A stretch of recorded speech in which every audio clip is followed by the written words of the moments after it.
Mi esposa me humilló después de que traté de corregir a mi hijastra, diciendo que ella no es mi hija y que no debería interferir en su crianza.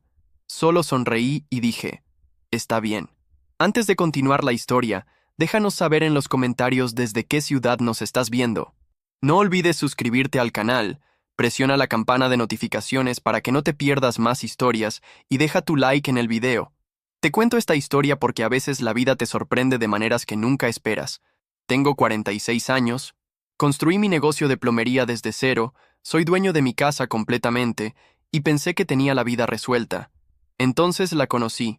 Fue en la barbacoa de mi vecino la primavera pasada. Estaba parado junto a la parrilla, tomando una cerveza y charlando sobre el clima cuando ella entró. 27, tal vez 28 años, con ojos cansados que aún se las arreglaban para sonreír. Estaba tomando de la mano a una niña pequeña que inmediatamente se apretó contra las piernas de su madre cuando vio a todos los extraños. «Esta es mi hija», dijo cuando mi vecino nos presentó.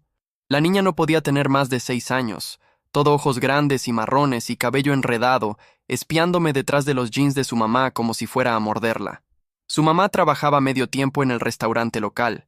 Mi vecino me explicó después. Madre soltera, luchando por salir adelante.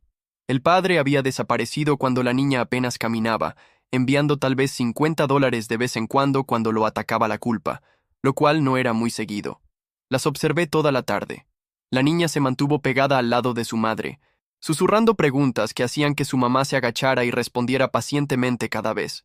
Cuando alguien le ofreció una hamburguesa a la niña, primero miró a su madre, como pidiendo permiso para existir en el mundo. Algo sobre eso me rompió el corazón. Nunca me había casado, nunca había tenido hijos. Pasé mis 20s y 30s construyendo el negocio, trabajando 16 horas al día, convenciéndome de que el éxito llenaría lo que fuera que estuviera faltando. Pero viendo a esta mujer tratar de hacer reír a su hija mientras obviamente contaba cada dólar en su cabeza, no sé, despertó algo que no sabía que estaba ahí. Cuando se estaban preparando para irse, la niña dejó caer su caja de jugo. La recogí y se la entregué.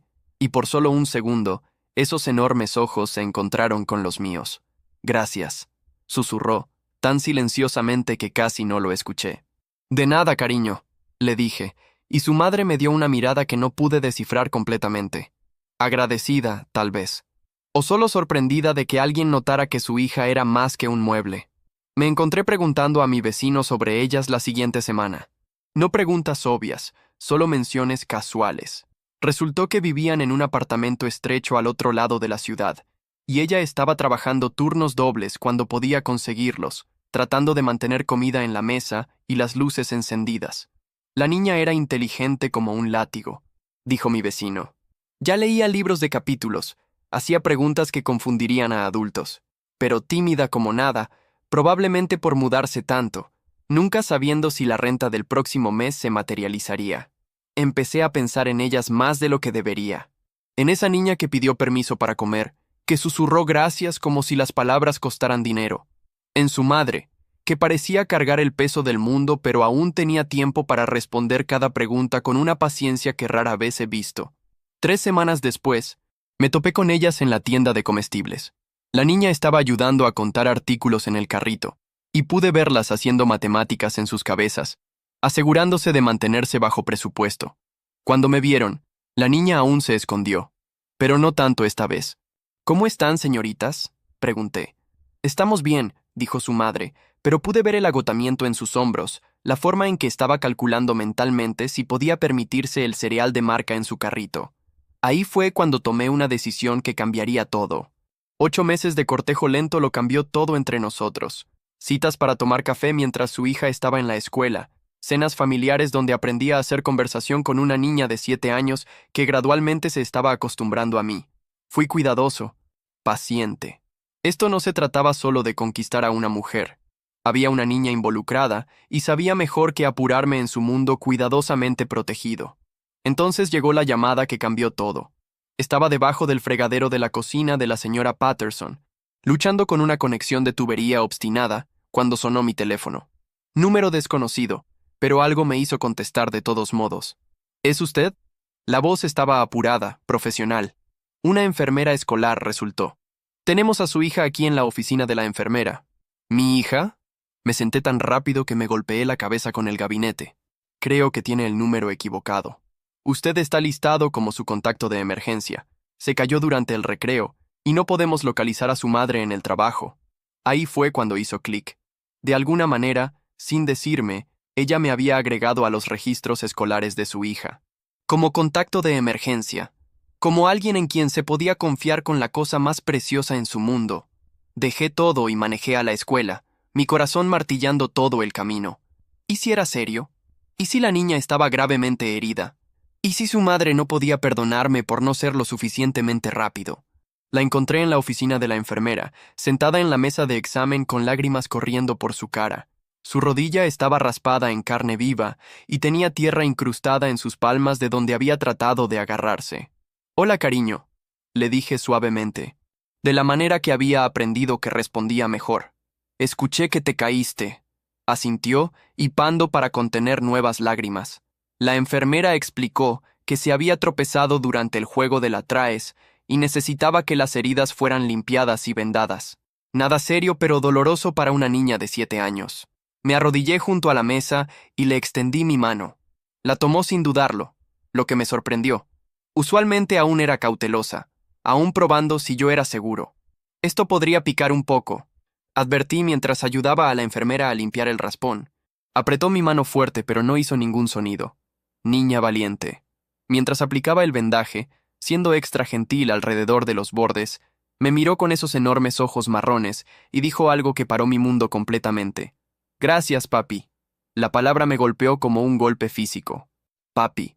No mi nombre, no el amigo de mamá, sino papi. Como si fuera la cosa más natural del mundo. Como si me lo hubiera ganado de alguna manera, solo por aparecer cuando necesitaba que alguien apareciera.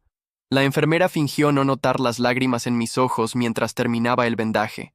Esta niña, que había sido abandonada por el hombre que se suponía que la protegiera, me acababa de dar el título más importante que había recibido jamás. «De nada, cariño», me las arreglé para decir. «Papi está aquí». Cuando su madre llegó 20 minutos después, en pánico y disculpándose, nos encontró en el pasillo. Su hija estaba tomando mi mano, charlando sobre cómo había hecho que el dolor parara, cómo le había comprado una caja de jugo de la máquina expendedora. «Te llamó papi», dijo su madre en voz baja, estudiando mi cara. «Sí», dije. «Lo hizo». «¿Cómo te hace sentir eso?» Miré hacia abajo a esta niña pequeña que de alguna manera había decidido que yo valía la pena confiar, valía la pena reclamar, como el hombre más afortunado vivo. Esa noche, después de llevarla a casa y acomodarla con helado y caricaturas, su madre y yo hablamos por horas sobre lo que significaba este cambio repentino, sobre si estaba listo para lo que estaba entrando. Nunca había llamado a nadie así antes, me dijo. Su padre biológico se fue cuando tenía 2 años, ni siquiera lo recuerda. «No me voy a ningún lado», dije, y lo dije completamente en serio. «Si me aceptas, si ella me acepta, quiero ser su papá, de verdad». La mañana siguiente, la niña se subió a mi regazo durante el desayuno y preguntó si le enseñaría cómo arreglar cosas como lo hacía yo. Ahí fue cuando supe que esto ya no se trataba solo de salir con su madre. Se trataba de convertirnos en una familia. Nos casamos la semana después de su 8º cumpleaños, y ella insistió en tener 2 trabajos en la boda. Portadora de anillos y niña de las flores, anunció, porque esto se trata de que todos nos convirtamos en una familia, y necesito ayudar a hacerlo oficial. La ceremonia fue pequeña, solo amigos cercanos y la hermana de su madre, que voló desde Denver. Pero cuando nuestra hija caminó por el pasillo en su pequeño vestido blanco, cargando ambos anillos y esparciendo pétalos de rosa, juro que no había un ojo seco en ese juzgado. «¿Tomas a esta mujer y su hija como tu familia?», preguntó el juez, saliendo del guión porque nuestra niña le había susurrado algo al oído de antemano. «Sí, acepto», dije mirando a ambas. «¿Y tú?», le dijo a ella. «¿Tomas a este hombre como tu nuevo papi? ¿De verdad esta vez?». «Sí, acepto», dijo tan fuerte que todos se rieron, incluyendo al juez. Los siguientes años fueron todo lo que nunca supe que quería. Los sábados por la mañana se convirtieron en nuestro tiempo sagrado. Solo ella y yo, trabajando en proyectos alrededor de la casa. Le enseñé cómo sostener un martillo, cómo medir 2 veces y cortar una, cómo leer la veta en la madera. Ella me enseñó que las caricaturas a las 7 de la mañana podían ser la mejor parte de la semana. Construimos una casa del árbol en el patio trasero, que tomó 3 meses terminar porque insistía en ayudar con cada clavo. Pintamos su habitación juntos, dejándola elegir colores que hacían que su madre se estremeciera, pero que tenían perfecto sentido para una niña de 8 años. Arreglamos cosas que no estaban rotas solo porque quería aprender cómo funcionaban. Papá, ¿por qué las tuberías hacen ese ruido? Preguntaba mientras yo estaba reemplazando un grifo. Bueno, cariño, déjame mostrarte. Absorbía todo como una esponja. No solo las cosas mecánicas, sino la sensación de ser querida, de pertenecer a algún lugar permanente. Presentaba a sus amigos como mi papá, con un orgullo que me apretaba el pecho cada vez. Su madre nos encontraba en el garaje los domingos por la tarde, cubiertos de aserrín y aceite de motor, discutiendo sobre si pintar la casa del pájaro azul o verde. Ustedes dos son imposibles, decía, pero siempre estaba sonriendo. Establecimos tradiciones sin quererlo. Panqueques los jueves por la noche, viajes a la ferretería los sábados por la mañana, donde podía elegir una herramienta nueva para su propia caja de herramientas pequeña. Películas los domingos por la noche donde se quedaba dormida entre nosotros en el sofá, y yo la cargaba a la cama mientras su madre limpiaba las palomitas. Empezó a llamarme papá sin calificativos. No mi padrastro o el esposo de mamá, solo papá. En funciones escolares en la oficina del doctor, a extraños en la tienda de comestibles. Yo era su padre en todas las formas que importaban, y se aseguraba de que todos lo supieran. El amor era incondicional y completo. Cuando tenía que trabajar hasta tarde, me guardaba parte de su postre. Cuando estuve enfermo con gripe un invierno, me hizo tarjetas de mejórate pronto todos los días hasta que me sentí mejor. Cuando su clase tuvo un día de trae a tu papá al trabajo, anunció a todos que su papá era el mejor plomero en todo el estado. Su madre y yo nos acostábamos en la cama por las noches, escuchándola cantarse a sí misma para dormir en la habitación de al lado, y sentíamos como si de alguna manera hubiéramos tropezado con la vida que se suponía que tuviéramos. Te adora, decía su madre. El sentimiento es mutuo. ¿Sabes que ya no recuerda a su padre biológico para nada? Eres el único papá que realmente ha conocido. Se sentía como un privilegio y una responsabilidad.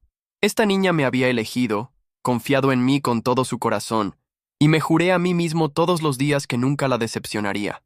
Empecé a ahorrar dinero para su fondo universitario cuando cumplió 8 años. Nada enorme al principio, solo lo que podía ahorrar.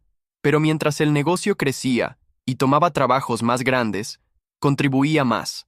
Para cuando tenía 10 años, había suficiente para pagar una educación decente en una universidad estatal.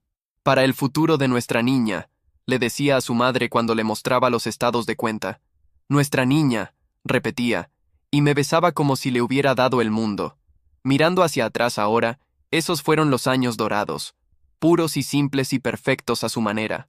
Tenía todo lo que nunca había pensado querer. Una esposa que me amaba, una hija que pensaba que yo colgaba la luna, un hogar lleno de risas y proyectos de fin de semana, y panqueques de los jueves por la noche. Debería haber sabido que no podía durar para siempre. El negocio estaba floreciendo para cuando cumplió 9 años. Había construido una reputación por trabajo de calidad y precios justos, y las referencias llegaban más rápido de lo que podía manejar. Ahí fue cuando tomé la decisión de expandir, contratar a 2 tipos para ayudar con los trabajos más grandes y realmente empezar a construir algo sustancial. Pero más dinero significaba más oportunidad de invertir en el futuro de nuestra hija. Aumenté las contribuciones mensuales a su fondo universitario significativamente. Lo que empezó como $50 al mes se convirtió en 200, luego 400 mientras los contratos se hicieron más grandes y mi base de clientes se expandió. Cada mes le mostraba a su madre los estados de cuenta. El saldo subiendo constantemente. $5,000, $8,000, $12,000. Para su 10º cumpleaños, teníamos suficiente ahorrado para cubrir 4 años en cualquier universidad estatal, con dinero restante para gastos de vida. Eres increíble, decía su madre, negando con la cabeza ante los números. Tiene tanta suerte de tenerte. Pero no se trataba solo del fondo universitario. Me hice cargo de todo. Y digo todo. Ropa escolar, zapatos, mochilas, electrónicos.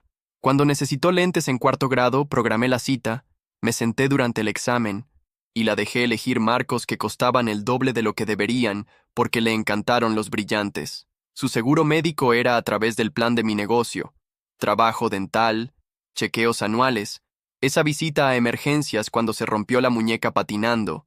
Todo pasaba por mi cobertura. Nunca lo pensé 2 veces. Ella era mi hija. Esto era lo que hacían los padres. Cuando quiso probar clases de piano, compré un teclado decente y pagué 6 meses de instrucción por adelantado. Cuando se interesó en el arte, convertí la mitad del garaje en un espacio de estudio donde podía pintar y dibujar sin preocuparse por hacer un desastre. Cuando todas sus amigas consiguieron teléfonos celulares en 5º grado, le conseguí el modelo más reciente, no porque lo necesitara, sino porque quería que se sintiera incluida. Mis amigos empezaron a comentar sobre eso, especialmente los tipos que había contratado. «Estás malcriando a esa niña», bromeaban. «¿Qué pasa cuando crezca y espere que todo se le dé en bandeja de plata?» Pero nunca lo vi como malcriarla. Esta era mi hija, la niña que solía darme las gracias en susurros por las cajas de jugo, que me había llamado papi cuando estaba asustada y dolida. Cada contribución a su fondo universitario, cada compra, cada gasto, se sentía como una inversión en el futuro brillante que sabía que merecía. Era brillante. Sus boletas de calificaciones eran perfectas, sus maestros hablaban maravillas de su curiosidad y ética de trabajo. Devoraba libros como otros niños comían dulces, y podía explicar la trama de cualquier novela que estuviera leyendo con más perspicacia que la mayoría de adultos que conocía. «Va a hacer cosas increíbles», le decía a su madre. «Harvard, MIT, donde quiera ir. El dinero está ahí». Para cuando tenía 11 años, el fondo universitario había crecido a casi $30,000. Había proyectado que para cuando se graduara de la preparatoria, habría suficiente para que asistiera a cualquier universidad en el país sin endeudarse. Eso se sentía como el regalo más grande que podía darle, la libertad de elegir su camino sin limitaciones financieras. Su madre a veces se preocupaba de que fuera demasiado generoso. «No tienes que pagar por todo», me decía. «Puedo contribuir más». «Criaste a una hija increíble», le decía. «Déjame manejar las cosas del dinero. Para eso estoy aquí». Y se sentía verdadero. Ella me había dado el regalo de la paternidad, de pertenecer a algo más grande que yo mismo. Lo menos que podía hacer era asegurarme de que su hija tuviera todas las ventajas que pudiera proporcionar. Mirando los estados de cuenta bancarios, viendo los números crecer mes tras mes, me sentía orgulloso de una manera que nunca había experimentado. Esto no se trataba solo de dinero, se trataba de seguridad, de oportunidad, de mostrarle a una niña que había empezado la vida sin nada que era valorada, que alguien creía en su futuro lo suficiente como para sacrificarse por él. No tenía idea de que dentro de pocos años, esos mismos estados de cuenta se convertirían en armas, que el amor y la generosidad que pensé que estaba construyendo se torcería en algo feo y transaccional. Pero me estoy adelantando a la historia. Por ahora, ella aún era mi niña pequeña, y yo aún era el papá que haría cualquier cosa para darle el mundo. La preparatoria cambió todo, y digo todo. La transformación fue tan repentina que me dio latigazo cervical. Un día era mi niña pequeña, pidiéndome que la ayudara con su proyecto de ciencias, emocionada de mostrarme la A+ en su ensayo de historia. Al día siguiente, tenía 14 años y me miraba como si fuera algo en lo que había pisado. «Papá», desapareció de su vocabulario casi de la noche a la mañana. De repente era solo mi nombre de pila, hablado con el tipo de tono que usarías para un extraño que se había quedado más tiempo del debido. Cuando sus amigas venían, me volvía invisible. Si trataba de hacer conversación, ponía esa expresión apretada de vergüenza, como si mi misma existencia fuera una catástrofe social. Las peticiones empezaron pequeñas. Jeans de diseñador en lugar de los regulares que siempre había comprado. Una marca específica de tenis que costaban 3 veces lo que deberían. Cuando sugería alternativas más baratas, ponía los ojos en blanco tan fuerte que me preocupaba que se le fueran a caer de la cabeza. «Todos en la escuela tienen estos», se convirtió en su frase favorita. Todos. Aparentemente usaban diseñador todo. Cargaban bolsos que costaban más que el pago mensual de mi camioneta. Y tenían padres que entendían que la imagen lo era todo. Poner los ojos en blanco se volvió constante. Preguntarle sobre la tarea. Ojos en blanco. Sugerir una noche de película familiar. Ojos en blanco. Tratar de hacer una broma. Ojos en blanco masivos acompañados de un suspiro que podría impulsar turbinas de viento. «Es solo adolescencia», decía su madre cuando le mencionaba mis preocupaciones. «Todos los adolescentes pasan por esta fase. No lo dice personalmente, pero se sentía personal.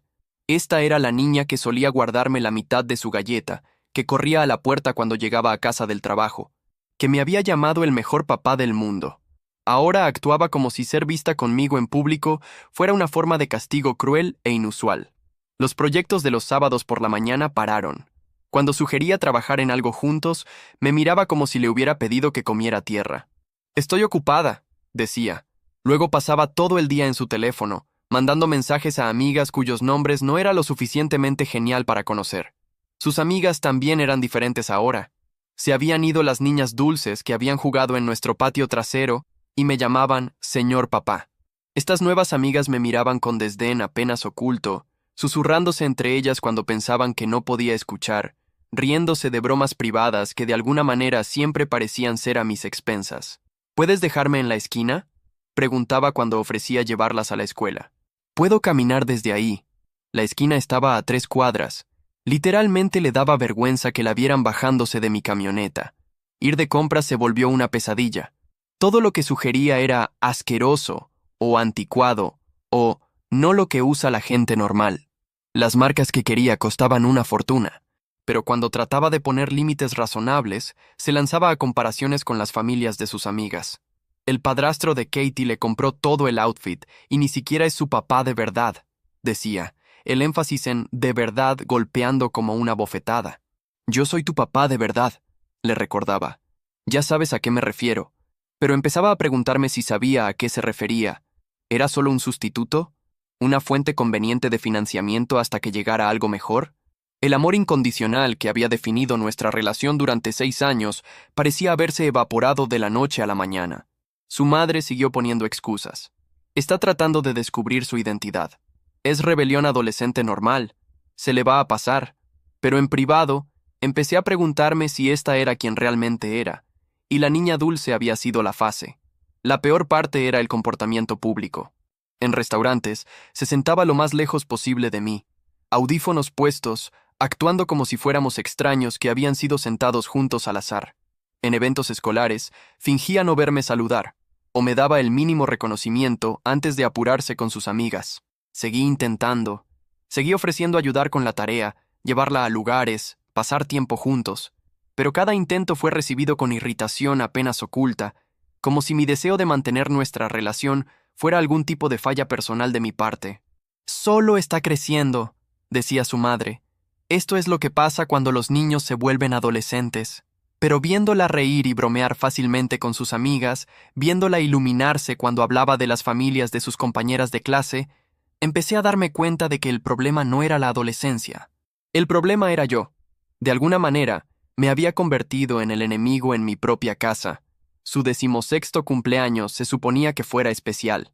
Lo había estado planeando por meses, observando su reacción cada vez que veía ciertos carros, prestando atención a sus menciones casuales de lo que pensaba que era lindo o genial. Sabía que esperaba un carro. Diablos, había estado dando pistas desde que sacó su permiso de aprendiz, pero también estaba dando pistas sobre qué tipo de carro esperaba. Y francamente, algunas de sus ideas estaban locas. Carros deportivos, SUVs de lujo, vehículos que costaban más de lo que había pagado por mi casa. Así que hice lo que pensé que era responsable. Investigué calificaciones de seguridad, puntajes de confiabilidad, costos de seguro. Quería algo que la mantuviera segura, durara hasta la universidad y no quebrara el banco. Después de semanas de buscar, lo encontré. Un sedán de 3 años, registros de mantenimiento perfectos, todas las características de seguridad, confiable como el amanecer. No era llamativo, pero era sólido. Pasé 2 semanas detallándolo yo mismo, asegurándome de que cada pulgada fuera perfecta. Tapetes nuevos, ambientadores, incluso mandé limpiar profesionalmente los asientos. Le puse un moño rojo gigante al techo y lo estacioné en la entrada la noche antes de su cumpleaños, sonriendo como idiota por lo sorprendida que estaría. La fiesta fue en nuestra casa, como 15 de sus amigas, pizza y pastel y el caos adolescente usual. Esperé hasta el final para sacar las llaves, construyendo el momento como lo hacen en los comerciales de carros. «Tu carroza te espera, princesa», dije, colgando las llaves con una floritura. La expresión en su cara no fue sorpresa, no fue alegría, fue asco. Me siguió afuera con todas sus amigas siguiendo atrás, todas emocionadas de ver qué tipo de carro había conseguido. Cuando vio el sedán sentado en nuestra entrada, su cara se desplomó como si hubiera insultado personalmente a sus ancestros. ¿Estás bromeando?, dijo, lo suficientemente fuerte para que todo el vecindario escuchara. Es un gran carro. Empecé. Excelentes calificaciones de seguridad y... Es un carro de mamá, interrumpió. Es lo que manejan mujeres de 40 años a las tiendas de comestibles. Sus amigas se estaban intercambiando miradas, algunas tratando de ocultar sonrisitas, otras viéndose genuinamente avergonzadas por ella. Sentí mi cara calentándose, pero traté de mantenerme positivo. Déjame mostrarte las características, dije, abriendo la puerta del conductor. Tiene... No quiero ver las características. Ahora prácticamente estaba gritando. ¿Tienes alguna idea de lo que va a pensar la gente cuando me vean manejando esto? Van a pensar que tu papá te ama lo suficiente para comprarte un carro seguro y confiable, dije, mi paciencia empezando a deshilacharse. ¿Mi papá? Se rió, pero no fue un sonido feliz. Mi papá de verdad habría entendido lo que realmente quería. Las palabras me golpearon como un golpe físico. Sus amigas se habían quedado completamente silenciosas, todos de repente muy interesados en sus zapatos.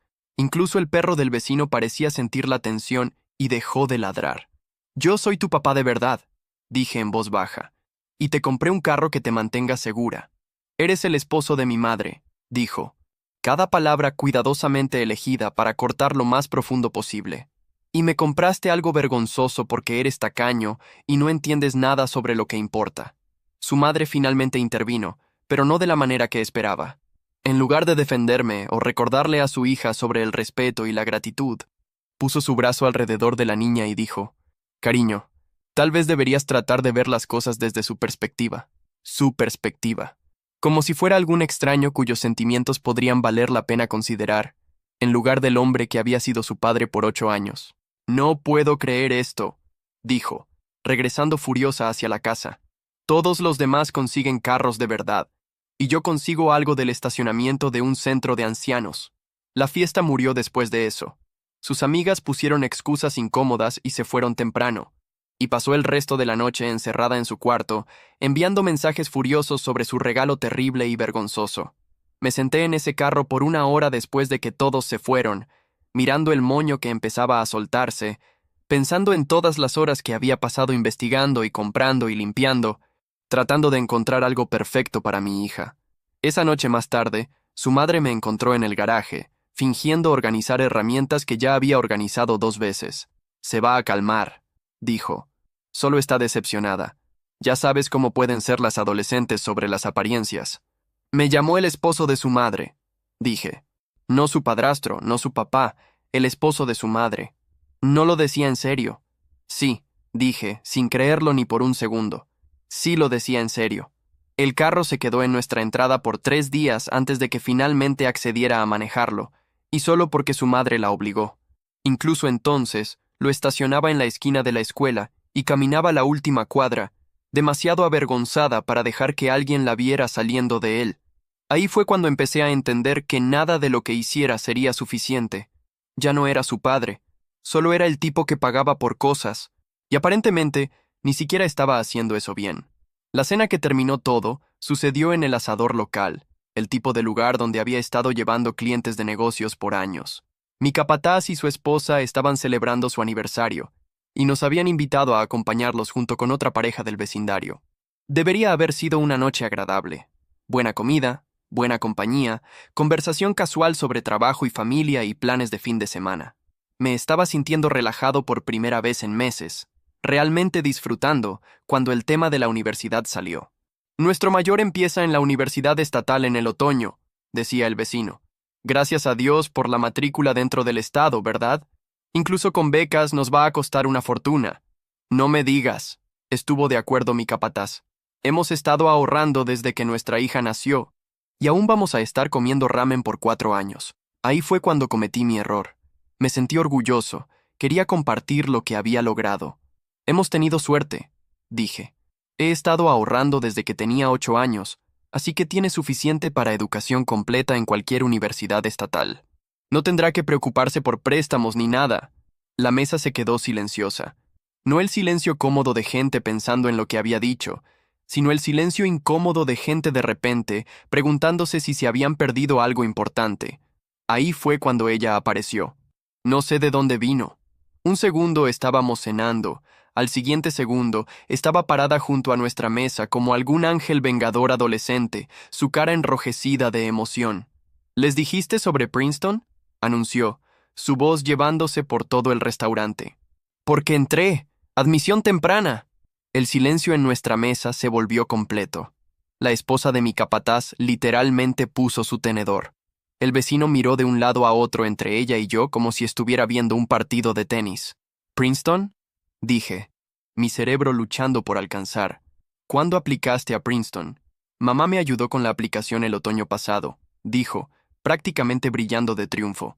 No queríamos hacerlo de mal agüero diciéndotelo hasta que supiéramos seguro.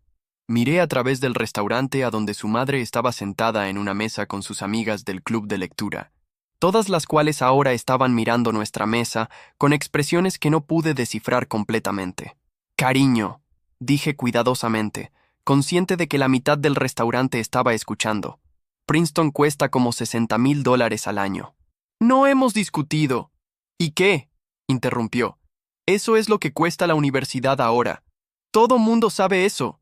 El fondo universitario estatal que establecimos no cubrirá. Dios mío.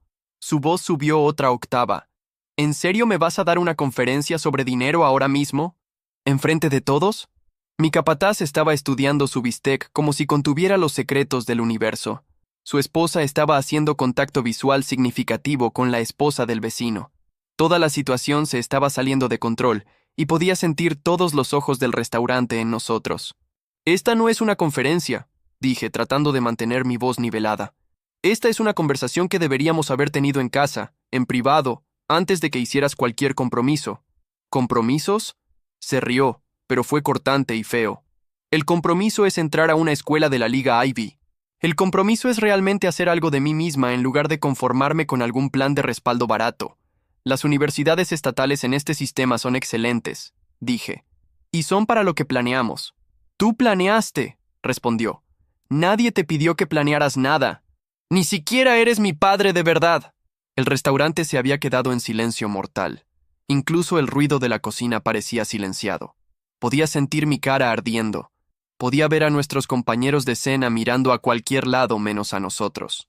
He sido tu padre por 8 años, dije, mi voz apenas por encima de un susurro.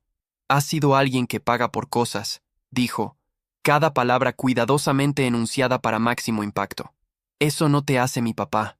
Mi papá de verdad entendería que merezco mejor que mediocridad de universidad estatal. Ahí fue cuando su madre finalmente intervino, pero no de la manera que esperaba. Apareció en nuestra mesa, puso su mano en mi hombro y dijo, tal vez deberíamos discutir esto en casa. Luego me miró con esa expresión que había visto muy seguido últimamente, la que decía que yo estaba siendo irrazonable, que debería entender la perspectiva de su hija, que de alguna manera yo era el problema. Ya sabes, dijo en voz baja, tal vez es hora de que pienses en tener hijos propios en lugar de tratar de controlar al hijo de alguien más. Las palabras me golpearon como un tren de carga. 8 años de proyectos de sábado por la mañana, de cuentos antes de dormir, de rodillas raspadas y obras escolares y fondos universitarios. 8 años de que me llamaran papá, de sentirme como el hombre más afortunado vivo porque esta niña increíble me había elegido. Y enfrente de un cuarto lleno de gente, incluyendo amigos y colegas, me acababan de decir que nada de eso había sido real. No dormí esa noche. Me quedé acostado en la cama mirando el techo, repitiendo cada palabra de ese desastre del restaurante, sintiendo algo fundamental romperse dentro de mí. La humillación fue bastante mala, pero fue la claridad la que realmente me destruyó. No necesitaban un padre y esposo, necesitaban una cuenta bancaria con piernas. La mañana siguiente, manejé al banco antes de que cualquiera de ellas despertara.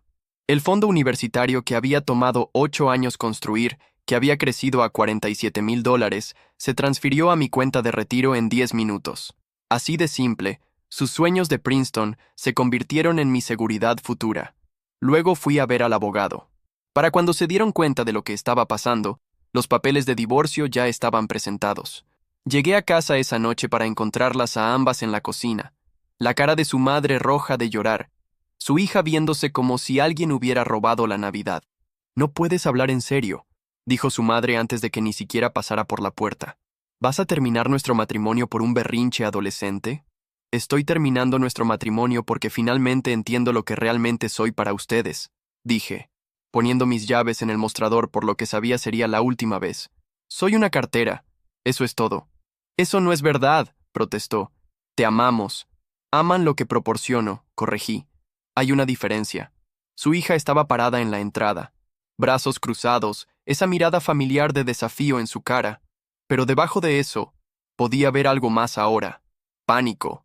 Por primera vez en años, me estaba mirando como si importara. Esto es una locura, dijo.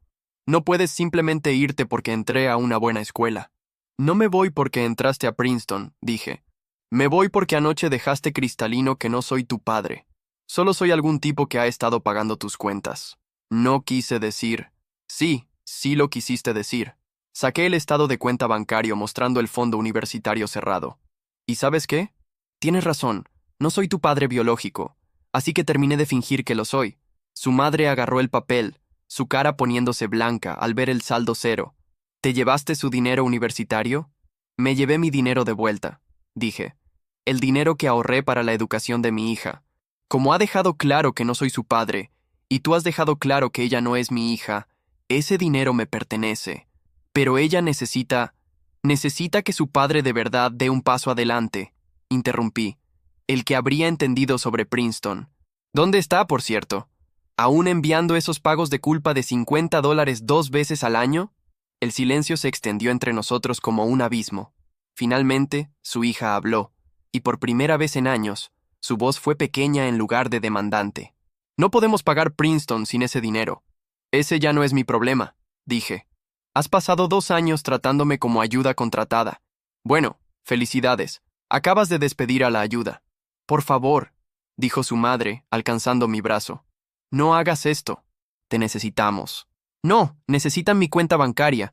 Hay una diferencia, y finalmente soy lo suficientemente inteligente para verlo. Subí y empaqué mientras se quedaron en la cocina, susurrándose urgentemente entre ellas.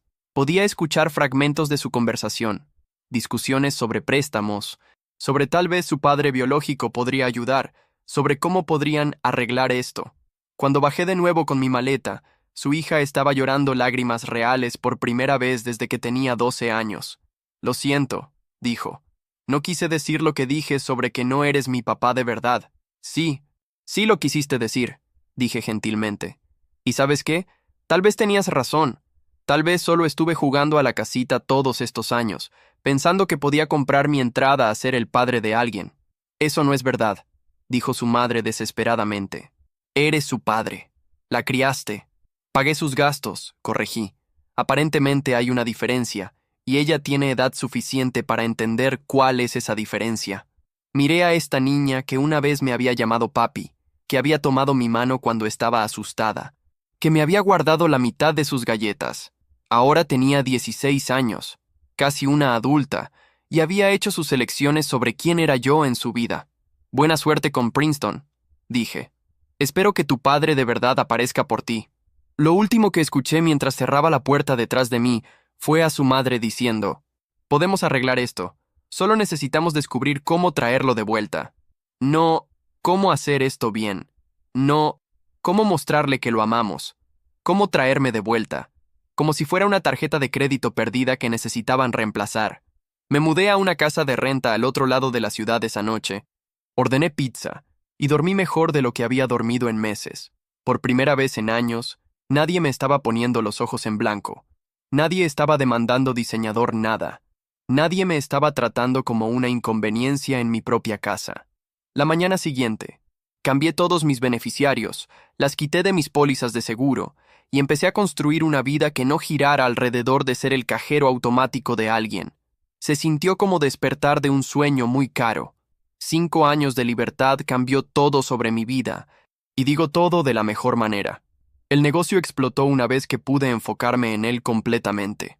Sin el drama constante en casa, sin las demandas interminables por todo caro, sin el agotamiento emocional de caminar en cascarones de huevo alrededor de una adolescente que me odiaba, tenía energía que había olvidado que poseía.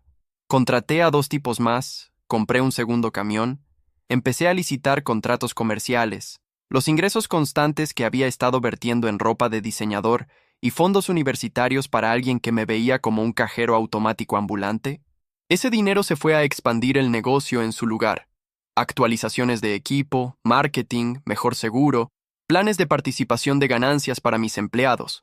Para el tercer año, estaba rechazando trabajos porque estábamos reservados sólidos 6 meses adelante.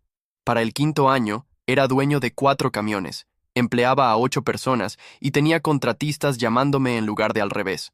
Compré una casa que era realmente mía, no nuestra, no un lugar donde tenía que pedir permiso para colgar un cuadro o reacomodar muebles. Una casa real con un taller en el sótano, un garaje lo suficientemente grande para mi camión y mi motocicleta, y un patio trasero donde podía hacer barbacoa sin adolescentes, poniendo los ojos en blanco a mi cocina. La paz fue increíble. No más caminar a mi propia casa preguntándome qué humor me recibiría. No más pisar cuidadosamente alrededor de temas que podrían disparar una reacción explosiva. No más sentirme culpable por no entender la dinámica social de niñas de 16 años. Empecé a hacer cosas que había dejado durante el matrimonio. Viajes de pesca con mi equipo los fines de semana. Paseos en motocicleta por la costa. Me uní a una liga de bolos. Tomé la carpintería como un pasatiempo serio. Incluso aprendí a tocar guitarra. Mal, pero con entusiasmo. Los tipos en el trabajo notaron el cambio. «Te ves diferente, jefe», dijo mi capataz un día. «Más feliz». «Estoy más feliz», dije, y lo decía completamente en serio. A través de amigos mutuos, escuchaba actualizaciones sobre mi ex esposa y su hija quisiera o no. Las noticias no eran buenas. Su segundo matrimonio duró exactamente 18 meses. Aparentemente el nuevo esposo no estaba tan dispuesto a financiar los gustos caros de una adolescente como yo había estado. Se habían mudado 3 veces en 5 años, cada apartamento más pequeño que el anterior. No Princeton, obviamente. Había terminado en una universidad comunitaria por 1 año, antes de dejar los estudios.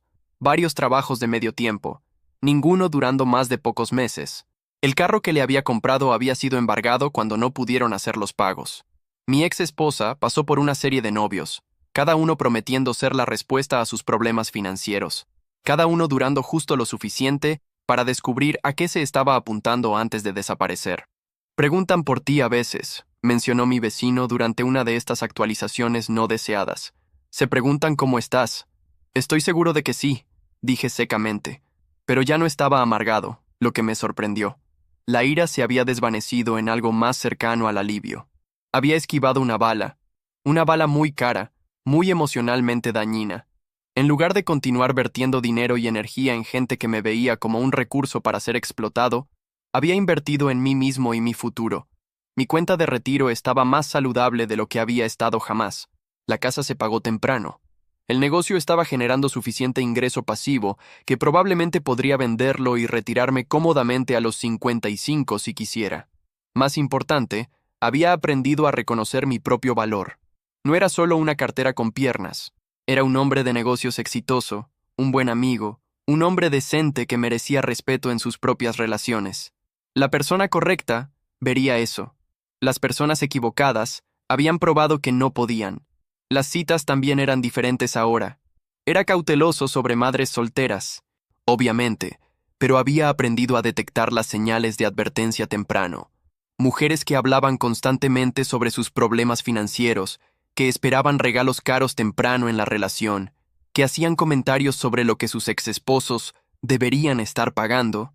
Podía verlas venir desde millas de distancia ahora. La paz en mi vida no era solo la ausencia de conflicto. Era la presencia de autorrespeto, de límites, de elegir relaciones que agregaran valor en lugar de solo drenar recursos. Finalmente había aprendido que el amor no se suponía que fuera caro. El golpe llegó un martes por la noche mientras estaba asando cena para uno en mi patio trasero, disfrutando el tipo de soledad pacífica que se había vuelto preciosa para mí. 7 años desde el divorcio, y me había acostumbrado al ritmo de mi vida. A través de la ventana del frente, podía ver 2 figuras en mi porche, y mi estómago se hundió antes de que mi cerebro procesara quiénes eran. ¿Sabes cómo algunos reconocimientos pasan en tus huesos antes de que tu mente los alcance? Este fue uno de esos momentos. Abrí la puerta para encontrarlas viéndose como refugiadas de sus propias vidas. Mi ex esposa había subido de peso y perdido algo en sus ojos, esa chispa de optimismo que solía hacerla hermosa. Su hija, ahora de 23, se veía mayor que sus años, desgastada de una manera que me hizo pensar en carros usados con demasiado millaje. «Hola», dije, manteniendo mi voz neutral. No cruel, no acogedora, solo neutral. «¿Podemos entrar?», preguntó mi ex esposa. «Necesitamos hablar». «Podemos hablar aquí mismo», dije sin moverme de la entrada. Se intercambiaron una mirada, y pude ver a su hija peleando consigo misma, orgullo peleando con desesperación. La desesperación ganó. «Estamos en problemas», dijo, las palabras saliendo en una ráfaga como si tuviera que sacarlas antes de perder el valor. «Problemas graves». «Lamento escuchar eso», dije, y me sorprendí al decirlo en serio. Cualquier otra cosa que hubiera pasado entre nosotros no me daba placer ver gente sufrir. «El carro fue embargado el mes pasado», dijo mi ex esposa. «Perdimos el apartamento. Nos estamos quedando con mi hermana, pero solo puede recibirnos por otra semana. Mamá perdió su trabajo cuando el restaurante cerró», agregó su hija. «Estoy trabajando en un restaurante, pero apenas es suficiente para comida, mucho menos depósitos de renta y todo lo demás». Esperé. Tenía que haber más de esta historia, y quería escuchar todo antes de decir nada. «La universidad comunitaria era demasiado cara», continuó su hija. «La ayuda financiera no cubrió suficiente. Y gesticuló vagamente en mi dirección. «Sin lo que solíamos tener, no pudimos hacerlo funcionar». «¿Dónde está tu padre biológico en todo esto?», pregunté. El silencio se extendió lo suficiente para ser incómodo. Finalmente, mi ex esposa respondió. «Envía $100 en Navidad si se acuerda. Eso es todo». «Así que el hombre que habría entendido sobre Princeton», dije, dejando las palabras colgando en el aire, «no está realmente disponible para ayudar con el mundo real». Su hija se estremeció como si la hubiera abofeteado, pero no estaba tratando de ser cruel, solo estaba estableciendo hechos. «Mira», dijo mi ex esposa, «sabemos que la regamos, sabemos que te dimos por sentado, pero somos familia y...» «No», interrumpí gentilmente, «no somos familia. Tu hija dejó eso muy claro hace 7 años, y tú la apoyaste en esa decisión». «Tenía 16 años y era estúpida», explotó. «No entendía lo que estaba diciendo». «Entendías lo suficiente para seguir diciéndolo por 2 años», le recordé. «Entendías lo suficiente para asegurarte de que yo supiera exactamente dónde estaba parado en sus vidas». Ambas empezaron a hablar al mismo tiempo. Disculpas superpuestas y explicaciones y promesas de que las cosas serían diferentes, pero debajo de todo, podía escuchar las mismas viejas suposiciones. «Solo necesitamos ayuda para ponernos en pie», dijo mi ex esposa. «Solo hasta que podamos descifrar las cosas». «Podrías confirmar un apartamento», agregó su hija. «Con tu crédito e ingresos podríamos conseguir algo decente». «Tal vez ayudar con el enganche de un carro», continuó mi ex esposa. «Nada elegante, solo algo confiable». Y ahí estaba. No estaban aquí para disculparse por tratarme como basura. No estaban aquí porque se habían dado cuenta de que me amaban y me extrañaban. Estaban aquí porque su cajero automático se había ido y lo necesitaban de vuelta. «¿Sabes lo que estoy escuchando?», dije. «Lo mismo que escuché por años, que soy útil para proporcionar dinero y crédito y soluciones a sus problemas». «Eso no es», empezó su hija. «Eso es exactamente lo que es», dije. «No están aquí porque me extrañan. Están aquí porque necesitan que pague por cosas otra vez». La mirada que se pasaron me lo dijo todo. Incluso ahora, incluso después de 7 años de consecuencias, aún me veían como alguien que existía para resolver sus problemas financieros. «Creo que deberían irse», dije. «Por favor», dijo mi ex esposa. «No tenemos a dónde más recurrir. Tienen el mismo lugar que tenían hace 7 años», dije. «Una a la otra. Y su padre de verdad, si pueden rastrearlo». Cerré la puerta en 2 personas que una vez había amado más que mi propia vida, y caminé de vuelta a mi cena pacífica, solo en mi casa pacífica, con mi cuenta bancaria pacífica intacta. Algunas lecciones cuestan $47,000 aprender, pero valen cada centavo. 2 semanas después de que se fueron de mi puerta con las manos vacías, mi teléfono empezó a zumbar con notificaciones que no había visto en años. Etiquetas de Facebook, menciones de Instagram, mensajes de texto de amigos preguntando si estaba bien. Mi ex esposa había lanzado una campaña de redes sociales que habría impresionado a un operativo político. La publicación fue una obra maestra de manipulación. Una foto del 10º cumpleaños de nuestra hija. Ella sonriendo entre yo y su madre. Todos nosotros viéndose como la perfecta familia feliz. El pie de foto fue pura guerra emocional. Hace 7 años, este hombre nos abandonó cuando más lo necesitábamos.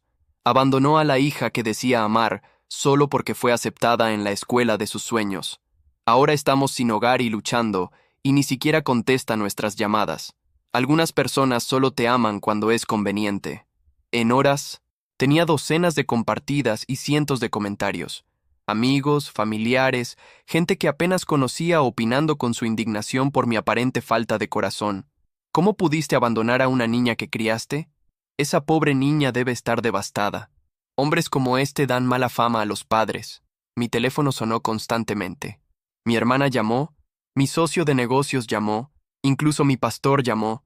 Todos querían escuchar mi lado de la historia, pero el daño se estaba expandiendo más rápido de lo que podía contener. Pero aquí está lo que mi ex esposa no había contado. Yo había guardado todo.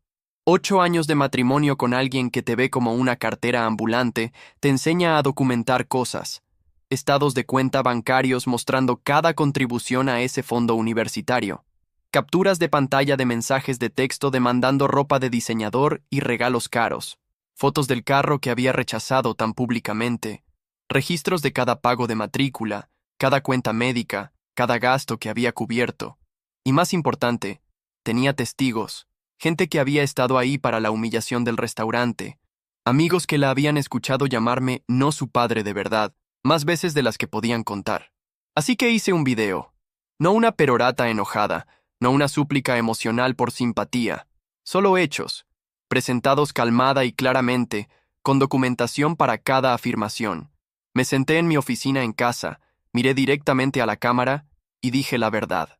Pasé 8 años amando a una niña que se convirtió en una adolescente que dejó muy claro que yo no era su padre. Ahorré $47,000 para su educación universitaria. Cuando fue aceptada en una escuela cara y me dijo públicamente que su padre de verdad habría entendido mejor sus necesidades, decidí tomarla en su palabra. No soy su padre de verdad, así que su padre de verdad puede pagar por su educación. Mostré los estados de cuenta bancarios, las transferencias del fondo universitario, la documentación de cada gasto que había cubierto. Leí en voz alta algunos de los mensajes de texto demandando dinero para ropa, carros y varios lujos adolescentes. Esto no se trata de abandonar a una niña, dije a la cámara. Esto se trata de reconocer cuando te están usando como un cajero automático, en lugar de ser tratado como un padre. El amor no tiene etiqueta de precio, pero aparentemente el mío sí tenía, y era demasiado caro para gente que nunca me vio como familia en primer lugar. El video se volvió viral de maneras que las campañas de redes sociales rara vez lo hacen, no porque fuera sensacional, sino porque fue honesto. Comentarios se vertieron de padrastros que habían vivido experiencias similares, de gente que reconocía las tácticas de manipulación, de espectadores que apreciaban ver recibos en lugar de solo apelaciones emocionales. Finalmente, alguien con documentación en lugar de solo drama. He estado ahí. Madres solteras que ven padrastros como cheques de pago están en todos lados. Esa niña hizo su cama cuando decidió que él no era su padre de verdad. Mi ex esposa trató de contraatacar, publicando más apelaciones emocionales, compartiendo fotos más viejas de nuestros momentos felices. Pero el daño estaba hecho. Una vez que la gente vio el rastro en papel, vio el patrón de demandas y falta de respeto, la narrativa cambió completamente. Su hija trató de publicar su propia respuesta, pero fue muy poco, muy tarde. Solo era una niña, no tiene mucho peso cuando tienes 23 años y aún esperas que otras personas resuelvan tus problemas. El Tribunal de Opinión Pública del Internet había dado su veredicto. Yo no era el villano en esta historia. Era el tipo que finalmente había aprendido a valorarse lo suficiente para alejarse de gente que no lo valoraba. Las noticias locales retomaron la historia. Un programa de radio me entrevistó sobre los desafíos de ser padrastro. Alguien empezó un hashtag sobre límites financieros en relaciones. A través de todo, me mantuve calmado, me mantuve factual, me mantuve enfocado en la verdad en lugar de ser arrastrado a argumentos emocionales. Había aprendido algo importante. Cuando tienes la realidad de tu lado, no necesitas gritar. 3 años después de la guerra de redes sociales, estaba almorzando con un cliente potencial en un restaurante del centro cuando la vi a través de la ventana. Ahora tenía 26 años, usando un uniforme de aspecto cansado, cargando platos entre mesas con los movimientos eficientes de alguien que había estado haciendo el trabajo lo suficiente para ser buena en ello, pero no lo suficiente para dejar de sentir el peso de él. Los años no habían sido gentiles. La adolescente de ojos brillantes que una vez había demandado Princeton y diseñador, todo se había convertido en una mujer que parecía haber aprendido algunas lecciones duras sobre la diferencia entre sueños y realidad. La observé trabajar por unos minutos, golpeado por la naturaleza extraña y surrealista de ver a alguien que una vez había sido el centro de tu mundo, reducido a una extraña, sirviendo comida a otros extraños. Se movía con una especie de profesionalismo cansado, sonrisa lista para clientes, hombros cargando cargas invisibles. Levantó la vista en algún punto, probablemente sintiendo ojos sobre ella, y nuestras miradas se encontraron a través del vidrio. El reconocimiento fue instantáneo y mutuo. Se detuvo a medio paso, una jarra de café congelada en su mano, y por un momento ninguno de nosotros se movió. Pude verla pensando, calculando, tal vez preguntándose si iba a entrar, tal vez esperando que lo hiciera, tal vez esperando que no lo hiciera. Las emociones cruzando su cara eran complicadas. Vergüenza, reconocimiento, algo que podría haber sido arrepentimiento. Levanté mi mano en un pequeño saludo. No amigable, no hostil, solo reconocimiento entre dos personas que una vez habían compartido una vida, y ahora solo compartían historia. Levantó su propia mano ligeramente, más de un gesto nervioso que un saludo real, y pude ver su boca formar palabras que no pude escuchar a través del vidrio. Tal vez hola, tal vez lo siento, tal vez nada en absoluto. Por un momento pensé en entrar, en caminar hasta su estación y preguntarle cómo estaba, tal vez incluso sentarme para una conversación que llevaba 10 años de retraso. Había cosas que se podían decir, disculpas que se podían ofrecer, tal vez incluso algún tipo de cierre que se podía alcanzar. Pero entonces pensé en la niña que una vez me había guardado la mitad de sus galletas, que me había llamado papi cuando estaba asustada, que había insistido en ser tanto portadora de anillos como niña de las flores en nuestra boda, y pensé en la adolescente que le había dicho a un restaurante lleno de gente que yo no era su padre de verdad, que había rechazado todo lo que había tratado de darle, que me había tratado como ayuda contratada por años. Ambas versiones eran reales, ambas versiones eran ella. Y ambas versiones habían hecho elecciones que llevaron a este momento. Ella sirviendo café detrás de esa ventana, yo sentado seguro de este lado del vidrio. Le di un asentimiento final, me volví hacia mi cliente y continué la conversación sobre el contrato de plomería que habíamos estado discutiendo. Para cuando terminamos el almuerzo y salimos del restaurante, no miré atrás para ver si aún estaba observando. Algunos capítulos de tu vida merecen quedarse cerrados. En cuanto a cómo todos terminaron, mi ex esposa eventualmente encontró a alguien más dispuesto a hacerse cargo de sus problemas financieros, aunque escuché que ese matrimonio tampoco duró mucho. Trabaja en retail ahora, aún mudándose de apartamento en apartamento, aún esperando que alguien más resuelva sus problemas. Su hija aún está sirviendo mesas, aún viviendo de cheque en cheque, aún probablemente preguntándose cómo su vida terminó tan lejos de esos sueños de Princeton. No me da placer eso, pero tampoco me siento responsable por ello. Su padre biológico, el que habría entendido sobre escuelas caras, nunca dio el paso adelante.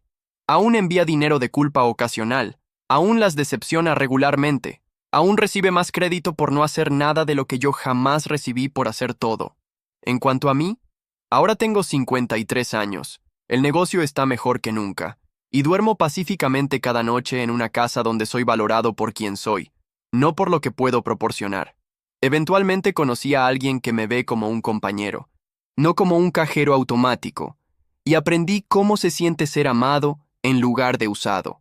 Elegí ser padre una vez, completa y sin reserva. Ella eligió rechazar ese regalo. Ambos tenemos que vivir con las consecuencias de nuestras elecciones, pero solo uno de nosotros ha aprendido a estar contento con el resultado. A veces el acto más grande de amor es saber cuándo alejarse.